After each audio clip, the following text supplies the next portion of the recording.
और खास करके जितने भी हमारे साथ, चाहे कल्याण मंच का हो, चाहे एकता मंच का हो, चाहे करणी सेना का हो, हमारे बीच आज राजपूत ही नहीं बल्कि सारे सवर्ण समाज आए हैं।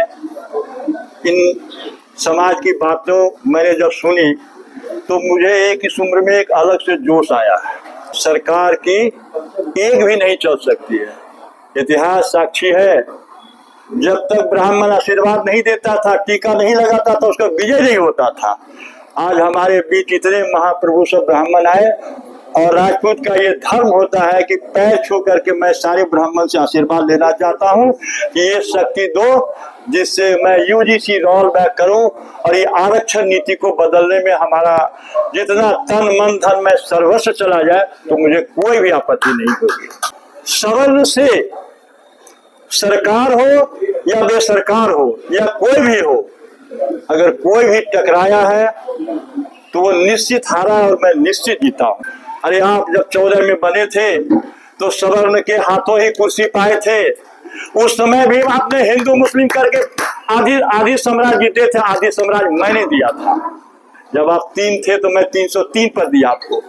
आज हम आपके सामने भीख मांग रहे हैं और ये कहते हैं कि आप जिस तरह से हमारे साथ अन्याय कर रहे हैं, जिस तरह से कर रहे हैं, आज हमारे करणी सेना सिर्फ महिप मकराना अकेले एक चले थे 600 किलोमीटर के, आज 2 हुए, 3 हुए। आज इतना बड़ा कारवा बदल गया कि सरकार की नींद उड़ चुकी है।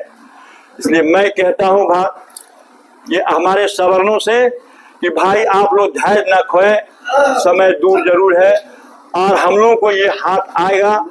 मैं कहता हूं कि आपने तो 12 साल राज किए। आप एक बार ये किए, एक बार मंदिर मस्जिद का किए, एक बार आप जब 400 पार का नारा लगाए तो फिर तो आप 200 से नीचे आ गए। फिर आपको वो सवर्ण को जो छोड़ के कहे वही नहीं हुआ। आपने बोला ताली बजाओ, मैंने ताली बजाया। आपने बोला थाली बजाओ, मैंने थाली बजाया। आपने बोला दीपक बुझाओ, मैंने दीपक बुझाया। आपने बोला मेरे साथ चलो, मैंने आपके साथ चला। रिजल्ट क्या हुआ? इसलिए हम सवर्णों को बोले जागो जागो जागो। नहीं जागोगे तो सब समझ लो खामोश रहना भी एक अपराध है और खामोश के सहना भी उससे बड़ा अपराध है। अरे एक दिन आएगा जो तुम्हें नहीं पूछेगा, तुम्हारे पूरा खानदान को मिटा देगा। इसलिए बंधु इसको भूलना नहीं है। मेरा कहना है कि मैं सरकार से ये कहता हूँ कि दे दो केवल 5 ग्राम, रखो अपनी धरती तमाम। मैं ये कहता हूँ कि आप आरक्षण तो तुरंत खत्म हो जाएगा। आप अपनी सारी संपत्ति दे दो एसटी को क्यों नहीं देते हो? आज आपको सुनना होगा, नहीं सुनोगे तो 3 साल के बाद आपको सबक सिखाने की बात करेगा। मुझे ना बीजेपी करना है, ना कांग्रेस करना है, ना कोई पार्टी करना है।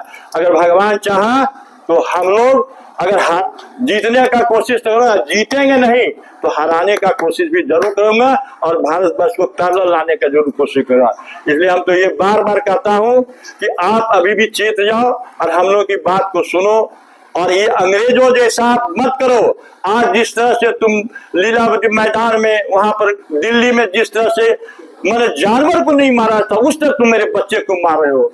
अरे जालियाबाग बना दो ना, हम सवर्णों को ले जाके एक बार खड़ा कर गोली मार दो ना। सरकार को ये नीति लाने की भी कोई जरूरत नहीं था। ये सिर्फ हम लोगों को दबाने के लिए अब वोट की राजनीति किया। वो कहता है कि हमको सवर्ण का वोट नहीं चाहिए, हमको सवर्ण का मदद नहीं चाहिए। भूल गए, आपको मदद लेना होगा, बहुत जल्द लेना होगा।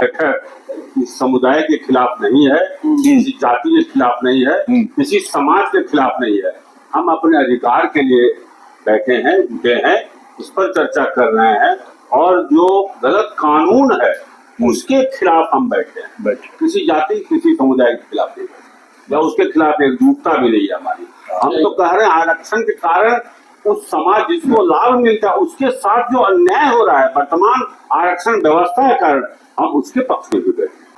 बैठक में यूजीसी कानून में संशोधन को वापस लेने एवं आरक्षण व्यवस्था में सुधार को लेकर देश भर में चल रहे आंदोलन का समर्थन किया गया।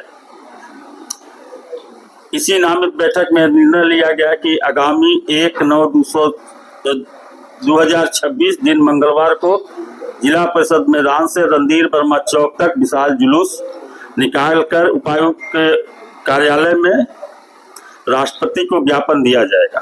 हम जमींदार थे, लेकिन हम तो किसान हो गए। हमारे बच्चे नौकरी करने लगे, जो हम नौकर रखते थे हमारे बच्चे नौकरी करने लगे। तो हमारे साथ वैसा हमारे समाज के साथ जियो और जीनो दे का फॉर्मूला है, उसके लिए हम लड़ेंगे। होता है तो सभी हम भी बागी हैं। हम लोग लड़ने के लिए पैदा लिए थे। हमारे साथ हमेशा अन्याय हुआ है, या पहला बार अन्याय नहीं हो रहा। तो जब अन्याय जब ज्यादा होता है तो उसमें हम लोग कृष्ण भगवान अवतार लिए थे। जितने भी लोग अवतार लेते हैं तो हम लोग लड़ाकू आदमी है। देखिएगा, हमारा सेना कोई भी जात का सेना नहीं है, मगर राजपूत रेजिमेंट है, लगता है मिलिट्री से लड़ता है ना जी, देश को बचाता है ना जी। तो हम लोग आज देश को बचाना नहीं है, पूरे समाज को बचाना है। स्वर्ण समाज एकता जिंदाबाद। और जितने भी लोग हैं, आज हम लोगों का समय आ गया है कि एक मंच पर आकर अपना ताकत दिखाना है।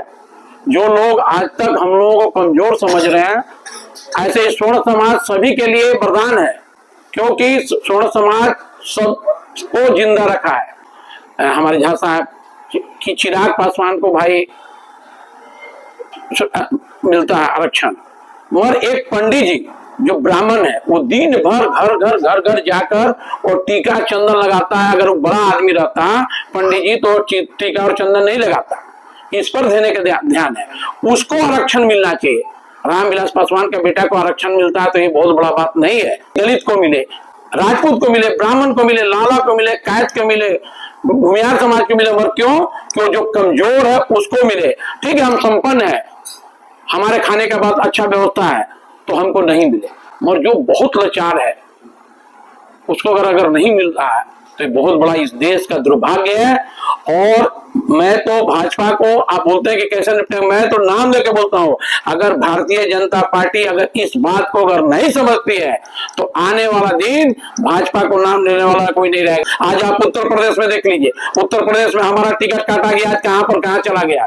तो इसलिए मैं बार बार बताता हूं, अब बोल रहा हूं आपके माध्यम से, आपके चैनल से, जितने भी लोग बने हुए विधायक और MP और MLA बड़े स्वर्ण समाज के, उनके सब मुंह पर ताला लगा हुआ है। कोई भी नहीं आवाज उठाता है, कोई भी कुछ नहीं बोलता है। क्यों नहीं बोलता? अपना कुर्सी का मोह है। पूर्व सैनिक रविंद्र कुमार सिंह, राजपूत विचार मंच के कंग राजपूत कल्याण मंच के कार्यकारी अध्यक्ष। सर्वप्रथम आज इस प्रांगण में उपस्थित स्वर्ण समाज के सभी बुद्धिजीवी, समाज के बुद्धिजीवी लोग, आप सबको प्रणाम करता हूं। और बहुत ही खुशी हो रही है देखे कि आज हमारे समाज के, सवर्ण समाज के सभी नामचीन हस्ती यहाँ पर उपस्थित हैं। और ये कि इस चीज़ की शुरुआत मैंने खुद भी आज से 10 दिन पहले कर दिया था, लेकिन कहीं ना कहीं सुबुगाहट सभी के मनों में थी इन चीज़ों के लिए कि ये आगे कदम उठाया जाए। क्योंकि जंतर मंतर पे आज हमारे देश के अनेकानेक युवा, हमारी छतरानियाँ बिल्कुल बजाए हुए हैं और सरकार के नाक में दम करके रखी हुई है।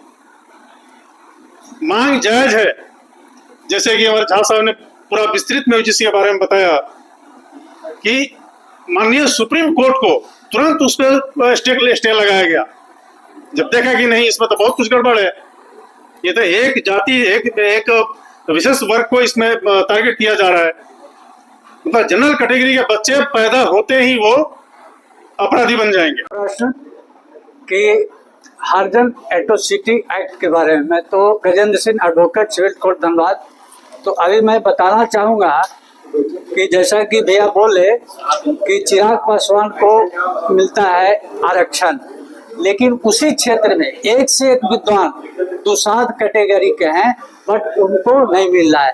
तो हम यही कहना चाहेंगे इसमें कि लगभग लोग BDO ऑफिस, CO ऑफिस दौड़ करके जाति प्रमाण दुसाध, जमात, धोबी, डोम इत्यादि का बनाते हैं, लेकिन अगर कोई कह दे कि दुसाध तो उस पर केस हो जाता है। तो मेरा एक कहना है कि जब आप खुद सर्टिफिकेट लेकर के घूम रहे हैं और अगर कोई कहता है तो आप इस पर केस क्यों करते हैं?